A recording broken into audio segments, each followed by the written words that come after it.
A ka ajete kuranore që flasin drejt për rëndësinë e lutjes? Sigurisht, Allah Azza wa Jall në surën Baqara thotë: "Wa idha sa'alaka 'ibadi 'anni fa inni qarib ujibu da'wata da'i idha da'an falyastajibu li wa liyu'minu bi la'allahum yarshudun."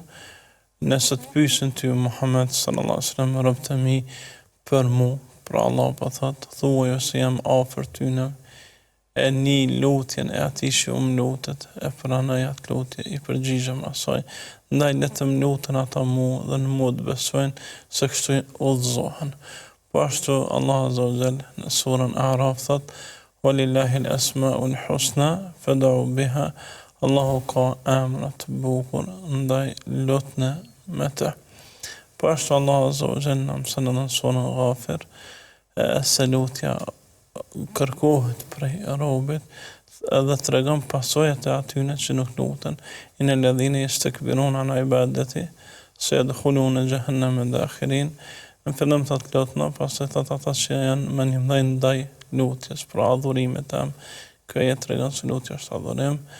Ata do të kenë përfundim në zjarrin e xhehenamit. Dhe këto ajete tregojnë se lutja është kërkesë prej Allahut.